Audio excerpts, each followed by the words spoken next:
Hello sir, good evening. आज आप थोड़ा हाय। अलग सर, गुड इवनिंग। कैसे हैं सर आप?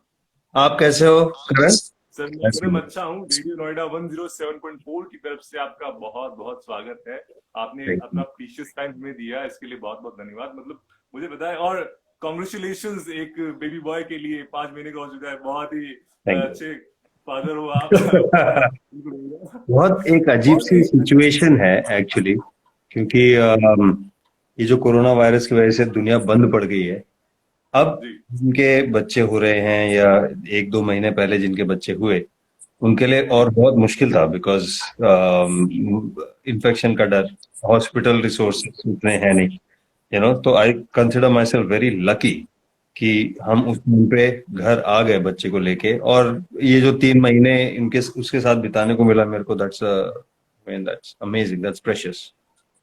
Okay okay okay sir. Sir वैसे तो मैं जब भी अपना किसी कोई लाइव सेशन किया है तो मैं मतलब डरा तो कभी नहीं, लेकिन आज मुझे थोड़ा सा डर लग रहा है कि आपके प्रकोप से मुझे कुछ हो ना जाए। सर ऐसा कुछ होगा नहीं, ये आपका अदर साइड है। आप बहुत ही हम्बल पर्सन हो। मैं आपको मतलब काफी वक्त से फॉलो करता हुआ आया हूँ, लेकिन फिर भी मैं सर मैंने अपनी सेफ्टी के लिए मैंने सारे पुशअप्स लगा लिए हैं, आज के क्रंचेस कर लिए अगर आप कह दो तो। मैं ये आपको थोड़ा सा ये आपको रेगुलरली करने चाहिए, खासकर क्योंकि आप घर पे लॉकडाउन है। सो जी जी सर। बॉडी वेट के साथ आप ऐसा वर्कआउट या कार्डियो कर लें, ताकि जी सर। मैं अनफॉर्चुनेटली नहीं कर पा रहा हूँ यार। ये बहुत ज्यादा प्रॉब्लम हो गई है मेरी लाइफ में, बिकॉज पिछले 2-3 महीने से बिल्कुल एक्टिविटी नहीं हो पाई है। But I have okay to get back to it and you should also do it. Okay sir. Okay sir, sir आपका लॉकडाउन के तो डेली रूटीन क्या हो गया? क्या क्या करते हैं आप? मैं जी सर। साफ करता हूँ, ओके। That's it. क्योंकि मेरे घर पे एक 13 साल का कुत्ता है जो काफी ओके बुजुर्ग है। वो उठ नहीं सकता, वो डायपर पहनता है। एक 5 साल ओके। का बेबी है जो डायपर पहनता है। जी जी। दोनों के मैं सिर्फ पॉटी साफ करता रहता दिन भर। ये काम है। सर उनका बेबी का नाम क्या है? मैं काफी रिदम। देर से जान। रिदम। हाँ मैंने देखा था, आपने हैशटैग रिदम लिखा था। मैं अंदाजा लगाया था कि यही नाम होगा, लेकिन मैं फिर भी एक बार खुद को कंफर्म करा था कि यही नाम है। बच्चे का नाम रिदम है, क्योंकि जी सर। मैं इंडियन हूँ और एक जी पैदा एक हिंदू कल्चर में हुआ हूँ। नेटली डिलूचियो क्रिश्चियन है, मतलब क्रिश्चियन कल्चर से हैं, कनाडा से हैं, फादर इटालियन है। बहुत जी एक मिश्रण है जिसकी वजह से। और हम जब नाम रखते हैं बच्चे का, सबसे पहले जी वो एक तुम्हारे ना सोसाइटी के मैप में एक जगह पिन हो जाता है कि ये किस कंट्री का है, किस भाषा का है, किस वर्ग का है, किस रिलीजन का है। ये सब चीजें आ जी जाती हैं, है ना। जी तो हमने ऐसा एक नाम रखा कि जो इस जिसको आप इस मैप में जोड़ नहीं सकते, कहीं पर आप लोकेट नहीं कर सकते कि ये नाम रिदम है। कहाँ से होगा कि तो किसी भी एक कल्चर में रिदम सीमित नहीं हो सकता है, किसी भी एक कंट्री, कोई भी एक कंट्री रिदम को क्लेम नहीं कर सकती। और जी रिलीजन सर। तो है ही नहीं दूर दूर तक, ऑब्वियसली। जी सर। सर आपने नाम की बात की, मैं आपसे जानना चाहूंगा, आपने पंचायत वेब सीरीज देखी जो अभी हाल ही में आई हाँ, थी? देखिए। उसके अंदर आपको नाम वाला सीन याद है जब उस बच्चे का नाम आत्मा राम रखते हैं और राणा कहते हैं माँ बेटा दोनों झगड़ा करते हैं कि नहीं, माँ बोलती नहीं आत्मा राम नाम होगा बेटा, उसका पिता बोलते नहीं अक्षय कुमार के नाम पे, बेटे के नाम पे आरव नाम रखना चाहिए। तो Yeah. एक अच्छी कंट्रोवर्सी क्रिएट होती है उसके। काफी अच्छी वो वेब सीरीज कैसी लगी सर आपको? मुझे लॉकडाउन की सबसे बेस्ट वेब सीरीज लगी वो अभी तक। इट इज रियली गुड, और आपके फैंस में से अगर किसी ने नहीं देखा अभी तक तो प्लीज देख लें। हमारे टाइम पे ना, हमारे टाइम मतलब 1980s में, अर्ली 90s लेट 80s में एक शो आता था Malgudi days. Actually try and जी गेट, सर। मतलब वो भी है शायद सर मैंने हॉटस्टार देखा में वो। आता है या कहीं पर आता जी सर। है। यूट्यूब पे सारे अवेलेबल है। Simple stories. वो उस टाइम के बाद ये आया है पंचायत, जो really sweet stories and told really well. जी जी सर। जी बिल्कुल। सर आपने दौर की बात करी, जब एक 90s का दौर था तब लोग डॉक्टर बनना चाहते थे, इंजीनियर बनना चाहते थे। अभी एक दौर चल रहा है जब लोग एक्टर डायरेक्टर बनना चाहते थे, लेकिन जब एक दौर आप लेकर आए थे 2000 वाला, जब लोग रोडीज बनना चाहते थे। ये सर इस तरह के कमेंट सुनकर आपको कैसा लगता है? जब मतलब सब एक युवाओं के अंदर जोश सा भर गया था कि यार कुछ करना है तो रोडीज ही बनना है, इसके अलावा और कुछ नहीं है, हमारा जिंदगी का मकसद भी हो चुका उस टाइम पे ना, अगर तुम अपने आप को कुछ दिखाना चाहते हो, तुम्हारे अंदर कुछ है, तो है। जी प्लेटफॉर्म था ही नहीं। जी सर रोडी बिल्कुल। एक ऐसा प्लेटफॉर्म आया था जहां तुम अपने आप को दिखा सकते थे, और तुम्हारे जो व्यूज हैं वो सामने रख सकते थे। Thank you. और अपनी काबिलियत प्रूव कर सकते थे। और मैं हर साल आता था और ऐसे लड़के उठा के ले आता था, लड़के लड़कियां जो वैसे तो लाइन में लगे रहते थे, बड़ी सी लाइन में वो भी लगे रहते थे, मगर कुछ महीनों के बाद हर कोई उनको देखता था, हर कोई उनके बारे में बात करता था। जी यू नो, एक नॉर्मल ह्यूमन बीइंग, एक extraordinary human Indian extraordinary situation में कैसे आ जाता है वो, that's something that everybody wanted, I think, and that was the strength of the show also. That was the strength कि it was people like you and me who could be there बिल्कुल। and doing amazing things. जी sir. Sir आप MTV India के supervising producer रह चुकी, आपको Roadies का ख्याल कहाँ से आया, किस तरह से आपने सोचा कि इस तरह कोई शो मुझे लाना चाहिए? एक्चुअली रोडीज मेरे आने से पहले डिस्कस हो चुका था। मुझे बीबीसी वर्ल्ड सर्विस ट्रस्ट में मैं काम कर रहा था और ये शो बनाने के लिए बुलाया था, बट उस टाइम पे ना रियलिटी शोज का कोई सीन नहीं था इंडिया में। जी और 2003 की बात कर रहा हूं मैं, जब शूट किया था। और मैं बीबीसी वर्ल्ड सर्विस ट्रस्ट में एक ट्रैवल शो में काम कर रहा था जिसमें कुछ रियलिटी टेलीविजन के एलिमेंट्स थे, और मैं चाहता था कि ऐसा एक शो बनाओ जिसमें कोई स्क्रिप्ट ना हो, जो लड़के लड़कियां करें उसमें हम ड्रामा निकालें, उस वो ही एंटरटेनमेंट हो। सो रोडीज बनाने का ख्याल मुझे नहीं आया, लेकिन जिस तरीके से बनाना है, किस तरीके से वो शो, एक चीज होता है वीडियो डायरीज जो आप कैमरा के सामने बैठ के बात करते हो और बताते हो कि ये मुझे ऐसा फील हुआ वैसा फील हुआ, वो पहली बार रोडीज में हुआ था उस टाइम पे। वो कहानी दिखाने का, बताने का तरीका नया था, और वही ऑर्डिनरी लोग, एक्स्ट्रॉर्डिनरी सिचुएशंस, वो एंड अनस्क्रिप्टेड ड्रामा, वो चीज नई थी। सो वो मेरे में कहा से, बिकॉज आई डोंट नो यार, आर्ट पता क्या होता है, लोग कहते हैं जो गैलरी में लगता है वही आर्ट है। ये तो पुरानी फिल्में बनते थे, सत्यजित रे, आकिरा कुरोसावा, वही आर्ट है, ऐसा नहीं है। Whatever connects with you as a viewer is art. An artist is whoever who can express himself, वो अपनी बात थ्रू हिज वर्क, चाहे वो एक स्कल्पचर हो, पेंटिंग हो, पोएम हो, फिल्म हो या रियलिटी शो हो, अपनी बात अपने काम के जरिए आपके सामने रख पाए, वो एक आर्टिस्ट है। I have written songs, I have sung songs, I have written stories etcetera. तो मैं हमेशा मेरी ट्रेनिंग और एंडेवर यही रहा है कि अपनी बात में, जो मैं कोई काम करूं अपने तरीके से करूं और अपना कुछ छाप छोड़ दूं, वरना ये काम कोई भी कर सकता है। तो जी सर बिल्कुल। उसलिए ये रोडीज शो मैंने उस तरीके से बनाया, बिकॉज मैं ये बात रखना चाहता था। ऑडिशंस इस तरीके से इसलिए हुए क्योंकि I am that kind of person. राजी बना वो। ओके ओके ओके सर बिल्कुल। सर बीच में लेकिन ये काफी अफवाह चली थी, रोडीज जो है स्क्रिप्टेड शो है, इसमें किसी तरह की कोई रियलिटी नहीं है। तो हमारे व्यूअर्स के लिए इस अफवाह को आप दूर कर दीजिए कि ऐसा कुछ नहीं था, वो बिल्कुल एक रियलिटी शो था, उसमें कुछ भी स्क्रिप्टेड नहीं था। यार जो लोग स्क्रिप्टेड बोलते हैं ना, उनको स्क्रिप्टेड का मतलब ही नहीं पता। बिल्कुल।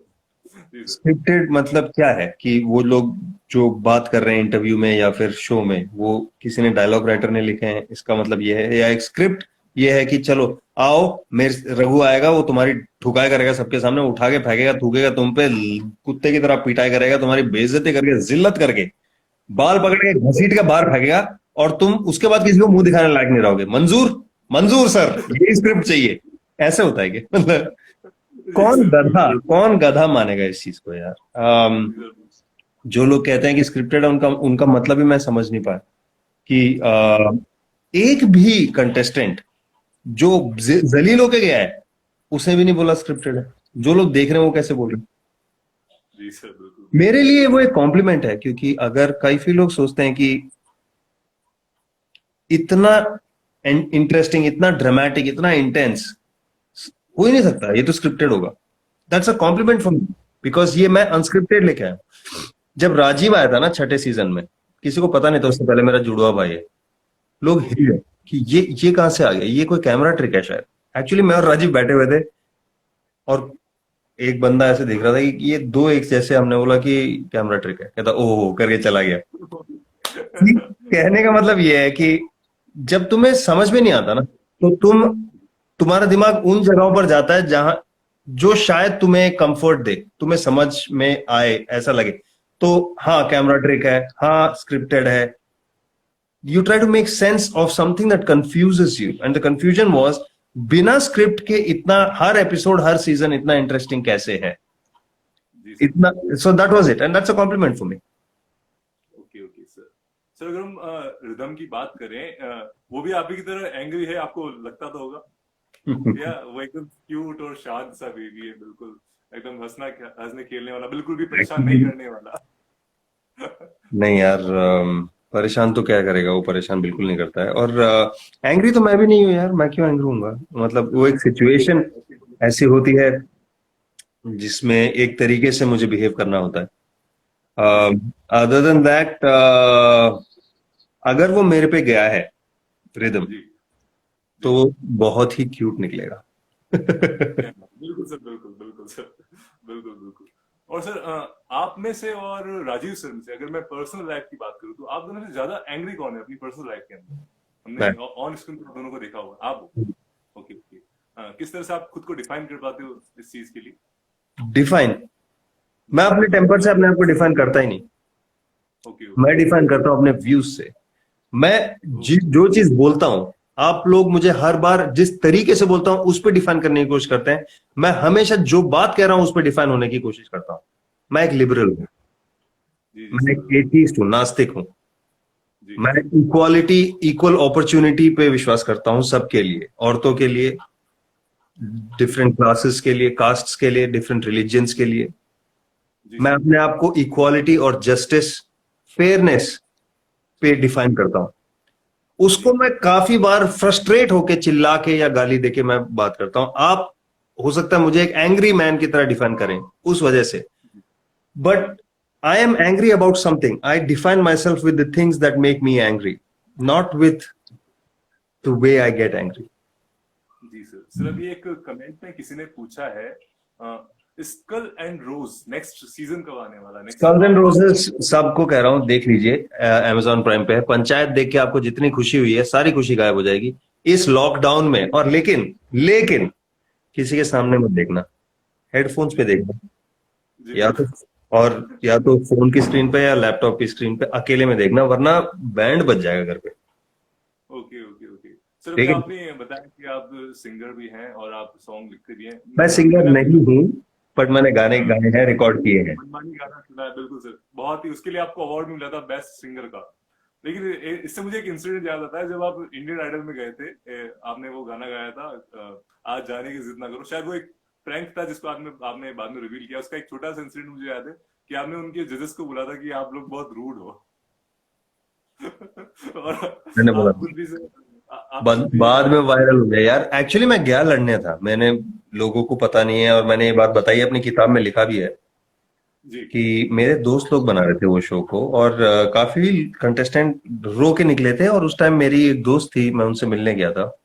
मैं जी रोडीज का शूट खत्म करके वापस जा रहा था मुंबई, और ये दिल्ली में शूट हो रहा था। मैं दिल्ली में रुका था, तो मैं मिलने गया दोस्तों से जो शो बना रहे थे, और उन्होंने देख के कहा, और उनको पता था कि मैं बात बात पे भड़क जाता, तो जी जी उन्होंने कहा था एक काम कर यार रघु, तू जा और इनसे लड़ाई कर। मैंने बोला मैं क्यों लड़ूंगा यार, मेरे को तो पसंद है ये लोग, अच्छे अच्छे इतने बड़े आर्टिस्ट हैं, मैं नहीं लड़ जी जी रहा। प्लीज प्लीज लड़ ले, प्लीज यार प्लीज। बोला ठीक है, जी आप उनको मत बताना। तो उनको कुछ पता नहीं था, और मैं गया लड़ने था, इसलिए मैं अंदर गया। मैंने स्ट्रेचिंग वेच, मैंने सोचा भी नहीं था क्या गाना गाऊंगा। ये जो आज जाने की जिद ना करो है, वो मेरे से पहले कोई गा के गया था और ओके उसकी ओके धुराई हुई थी। तो मैंने कहा, और उन्होंने बोला अच्छा अब गाना गाओ। मैंने कहा अब क्या गाना गाऊं यार, और मैंने वही गा दिया।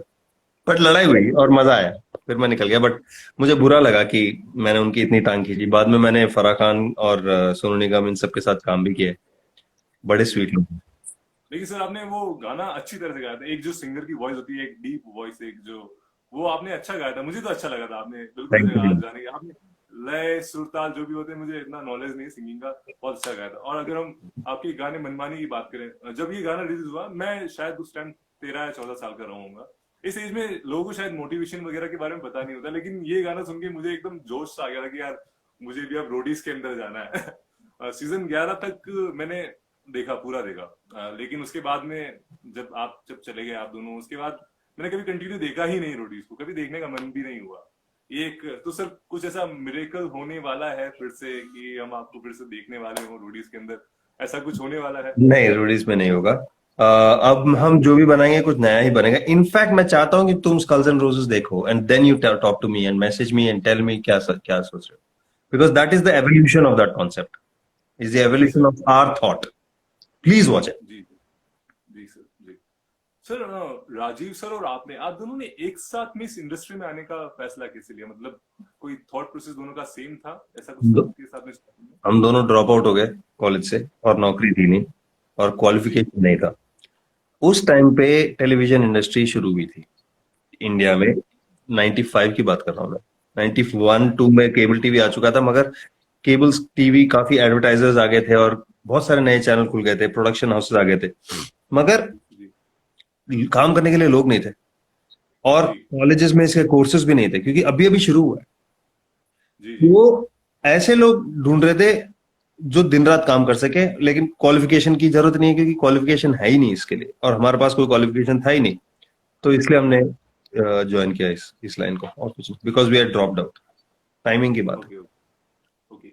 सर आपकी वो जो बायोग्राफी है माय रोडीज जर्नी, उसका ख्याल कैसे आया? आपने कैसे सोचा कि मुझे यार इसको एक्चुअली लिखना चाहिए? ये बुक है रोडीज रियर व्यू माई रोडीज जर्नी। या इसको जी पब्लिश किया है रूपा पब्लिकेशंस ने। ये उनका राधे आइडिया, राम। ये उन्होंने आइडिया दिया था। उनके जो सीईओ हैं वो मेरे पास मेरे से मिले थे, दे सेड एक्चुअली फनीली मैं किसी और से बात कर रहा था, किसी और पब्लिशिंग हाउस से बात कर रहा था to write a book and I wanted to tell my story, but they wanted me to write something very different. मैंने कहा जी नहीं यार, I I don't want to write what you want me to write, I want to tell my side of the story, this is rear view my Roadies journey. इस मेरे को 10 साल से लोगों ने बहुत चीज बोली है मेरे बारे में, जी मुझे कुछ जानते भी नहीं है लोग, बट बोले जा रहे हैं। मैं अपनी बात एक बार कहना चाहता हूँ, एक ही बार बोलूंगा, और that is the book I want to write. अगर आप पब्लिश करना चाहते हो let me know. They said we would like we'd love to publish it, so I wrote it and okay have you read it? जी। Sir आप YouTube देखते हैं? YouTube जी। आपने वो कुछ वीडियोस जो रोडीज के ऊपर बने हुए, आपका कैरेक्टर एक आदमी प्ले करता है, टीवीएफ का शायद चैनल हाँ है हाँ ऑफ कोर्स, आपने वो देखे? मैं जानता हूँ। वो आपका और राजीव सर दोनों का रोल प्ले करता है, आपने देखे वीडियोस वो? मैंने कैसा देखा कैसा जब शुरुआत में आया था तब देखा था। It was very sweet, very funny, very very funny. I met them also, जी sweet guys. Okay okay okay. और ऐसा ही एक और पाकिस्तानी शो है, उसका पाकिस्तानी रोडीज शायद तक नाम है, वकार वकार था। का उसकी अजीब होता वो कैसा लगा शो? क्योंकि उसके ऊपर काफी मीम्स वगैरह थे इंडिया के अंदर, आपको वो शो कैसा लगा? आपने मैंने देखा वो कभी वो? मैंने वो शो नहीं देखा, बट मेरी उनसे बात हुई है online. He okay wanted to do something with me, India और Pakistan, but I didn't want to do anything with roadies। और इंडिया और पाकिस्तान का ना काफी अम, भाई भाई का चक्कर है कि प्यार भी होता है, नफरत भी होती है, कब बात कर रहे कब बात नहीं कर रहे, वो एक जी चक्कर है। कंट्रोवर्सी में मैं घुसना नहीं चाहता था इस वक्त, सो किया नहीं। मैंने देखी भी नहीं उसकी शो। Okay okay okay. अभी किसी ने क्वेश्चन पूछा है कि आपकी जो बुक है, हैव यू रीड इट? ऐसा हैव यू रेड इट? मैंने पूछा तुमसे, तुमने बता जवाब दिया नहीं। तुमने पढ़ा है क्या? मैंने नहीं हाँ, सर, उन्होंने शायद आपकी, वैसे तो मैं मैं तो आपकी वैसे पूरी जर्नी देख भाई, वैसे मैं कहते हैं ना लोग पढ़े लिखे होते हैं, मैं लिखा हूं, पढ़ा नहीं। ओके तुम ओके पढ़े हो गया, ये सवाल है। Okay okay sir. सर जब रोडीज का दौर चल रहा था, कभी आपके साथ ऐसा हुआ कि आप किसी पार्टी के अंदर गए हो और आपकी जाते ही एकदम सन्नाटा हो गया हो कि यार अब तो रघु सर आ चुके हैं? ऐसा कभी हुआ कि एक डर सा लोगों के अंदर हो गया? वो हमेशा था यार। हमेशा से वो रोडीज की वजह से। बट रोडीज की वजह से पता है क्या हुआ, तुम्हें लगता है कि डर था, और मैं जब कहीं बाहर जाता था तो बहुत एक एक्सट्रीम रिएक्शंस आते थे मेरे को। एक काफी लोग फैसिनेटेड होते थे, जी जोश में आ जाते थे, और कई लोग मुझसे लड़ाई करना चाहते थे। उनको लगता था कि अगर मैं इसको पीट दूंगा तो मैं हीरो बन जाऊंगा। जी जी सर जी 3 3 4 4 लड़के, 5 5 लड़के एक साथ, और मेरी लड़ाई हो भी जाती थी। जी देन आई स्टार्टेड, फिर मेरे को सिक्योरिटी की जरूरत पड़ने लगी। देन आई स्टार्टेड कीपिंग, मेरे साथ बॉडीगार्ड्स होते थे उस टाइम पे, जी sir and that was good fun because मैं एक्चुअली काफी इंट्रोवर्ट आदमी हूँ। मैं स्ट्रेंजर्स से बात करना पसंद नहीं करता रियल लाइफ में, I mean face to face. So that was really nice. मैं बाहर जाना फिर छोड़ दिया। Then I stopped going out. मेरे जो दोस्त हैं मैं उन्हीं के साथ सोशलाइज करता ओके हूँ। अभी एक और किसी ने क्वेश्चन पूछा है, मैं आपके लिए पढ़ देता हूँ। अपना शो, आपने शो से लात मारी थी, उसके बाद में सही लाइन पकड़ी और अच्छे से जॉब कर रहे हो आज आज। कौन? और आपकी हेयर ऐसा कुछ लिखा हुआ, आपने शो को लात मारी, उसके बाद में आपने अच्छी लाइन पकड़ी और आपकी हेयर स्टाइल अच्छी है। ऐसा हाँ, कुछ, सॉरी सॉरी मेरे सर। को मेरे को क्या अभी क्या कंघी की जरूरत पड़ने लग गई है। बुझा नहीं। शायद ये बियर्ड के बाद। और क्या, मेरा हेयर स्टाइल है ये, दाढ़ी की बात कर रहे हैं जी यार। जी जी सर, बिल्कुल बिल्कुल बिल्कुल। सर कभी ऐसा हुआ आपके साथ में, आपने रोडीज के अंदर किसी को मतलब बहुत बुरी तरह से लताड़ा हो, लेकिन फ्यूचर में उसने आपके लिए दिक्कत क्रिएट की हो, कोई प्रॉब्लम क्रिएट की हो कि मेरे साथ में ऐसा क्यों किया आपने, ऐसा ऑफ स्क्रीन ऐसा हुआ कभी आपके साथ में? यार मेरे से काफी लोगों ने झगड़ा करने की कोशिश की, लेकिन ऐसे लोग नहीं हैं जो इंटरव्यू से पंगा लेके बाद में मेरे को मारने आए। ऐसा तो मेरे साथ शायद नहीं हो। जी, मतलब पता आपका नहीं क्यों, मैं खौफ एक्सपेक्ट कर रहा था बट हुआ नहीं।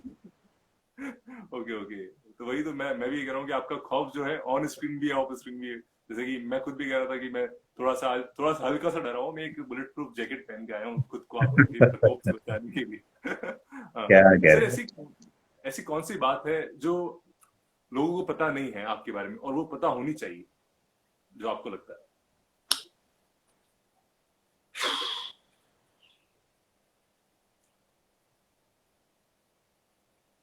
ऐसी तो बहुत चीजें हैं यार। अम, मैंने लाइफ में कभी खाना पकाया नहीं है। जी जी जी। एक भी चीज नहीं पकाया। ये लॉकडाउन में मैं अंडे उबालने की कोशिश कर रहा हूँ, 2 बार, दोनों बार बर्बाद हो गया। ओके ये ओके मेरे बारे ओके। में लोग नहीं जानते। अच्छा, एक जी जी चीज जो मेरे को मेरे बारे में लोग शायद जानते होंगे, मेरे को स्कूल में काफी बुली किया जाता था, मेरे को मारते थे लड़के। जी जी। और उस वजह से सेक्सिज्म या रेसिज्म, मैं ये चीज देखता हूँ तो मेरे को उसमें वही बुलिंग दिखता है जो सो जब मैं किसी पे चिल्लाता हूँ, I am not bullying them, I am bullying a bully. That's what I want people to no.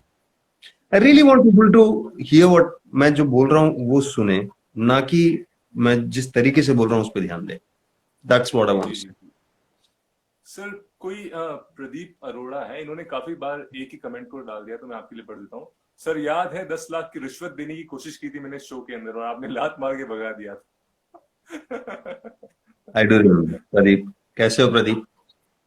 अच्छा अच्छा, अभी तक वो आप जानते हो अच्छी तरह से। वो 10 लाख तुमने कहीं अच्छी जगह इन्वेस्ट किए, कम से कम कुछ पैसे मिल रहे होंगे उसके।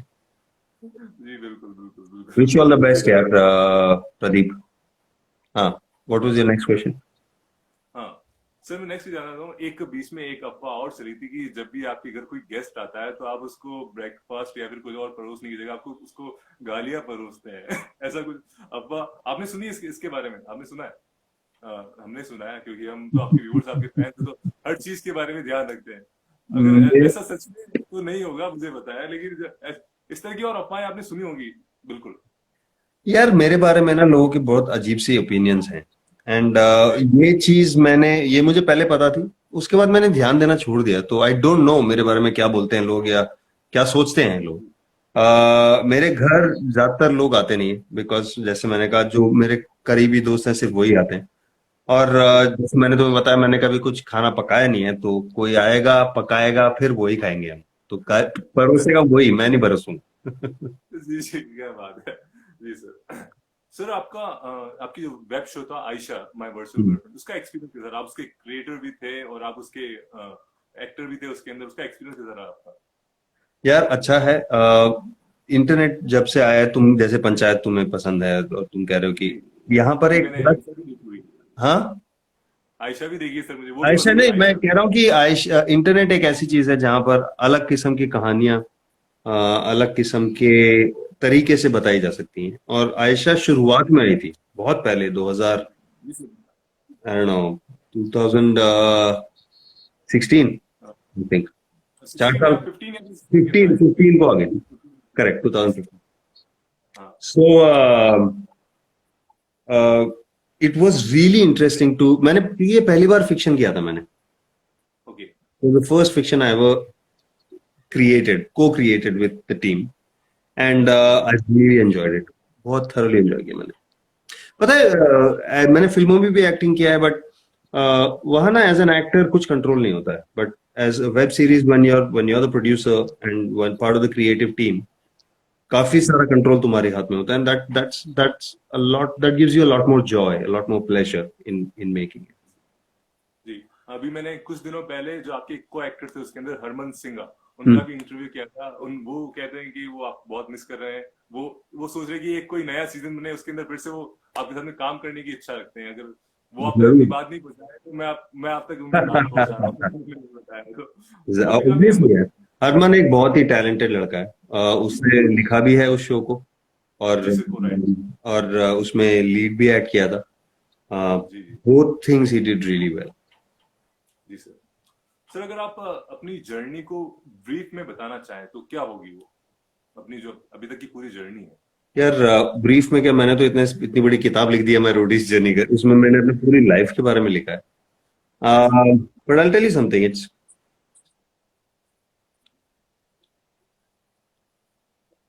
a journey is about discovering. Am I right?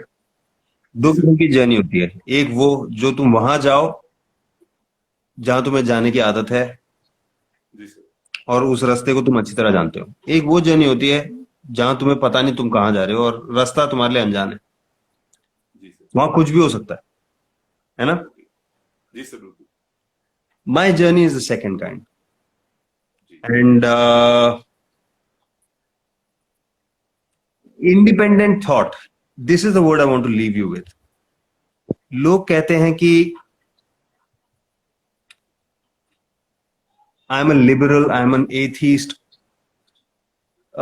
मैं उन चीजों को कंफर्म नहीं करता हूं, मैं उन चीजों को फॉलो नहीं करता हूं जो मेरे से पहले हुई हैं. मैं हर चीज को टटोलता हूं, सोचता हूं, उनको एक्सपीरियंस करता हूं, एंड देन आई रियलाइज कि ये मेरे लिए है कि नहीं. इंडिपेंडेंट थॉट, अपनी सोच किसी चीज के बारे में बनाना, is the vehicle that I am in, and the journey is ongoing into unknown territory, which I don't know what will happen, but I'm happy to be on the journey.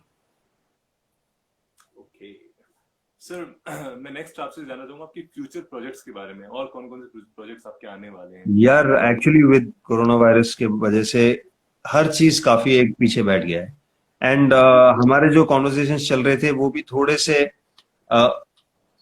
चालू हैं, but I think like I said, with new experiences come new ideas. दुनिया बदल गई है, दुनिया कभी वैसी नहीं होगी जैसे पहले थी. So our thoughts and our ideas are also changing. So I can't talk about क्या कॉन्सेप्ट्स हैं और क्या प्रोजेक्ट्स हैं, but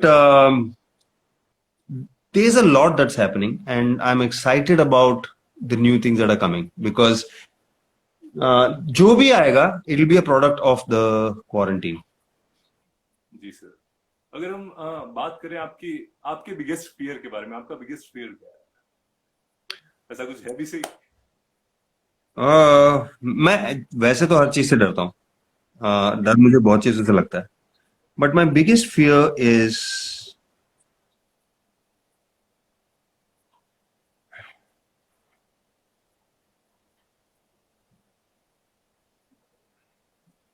losing respect in front of those who I respect. Okay. Is my biggest fear is जो मैं सोचता हूं वो मैं कर ना पाऊं. इन द सेंस, अगर मैं बोलूं कि I can't walk the talk, let me just put it this way, कि बातें सब बोलते हैं कि मैं ऐसा कर दूंगा, मैं वैसा कर दूंगा, मेरे लिए ये ठीक है, मैं कभी नहीं होने दूंगा.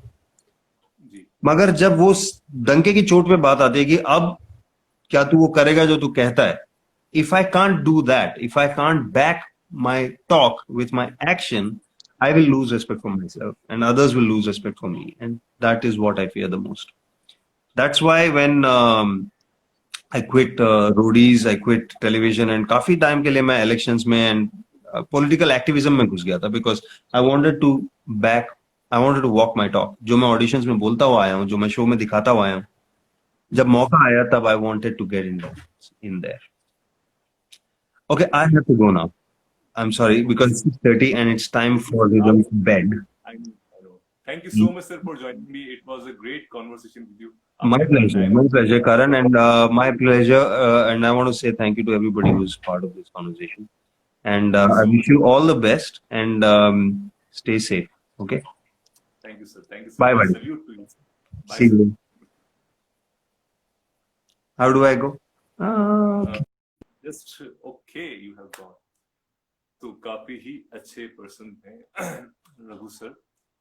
बहुत अच्छा लगा मुझे उनसे बात करके. एक अदर साइड जो मैं कहूंगा उनके बारे में हमें जानने को मिली आज. टाइम की थोड़ी सी कमी थी. वो क्योंकि उनके घर में एक नया मेहमान है. मेहमान नहीं, उनके घर का सदस्य है जो अब अभी थोड़ा छोटा है. उसको केयर की बहुत ज्यादा जरूरत है. तो थैंक यू सो मच आप सभी को हमारे साथ जुड़ने के लिए.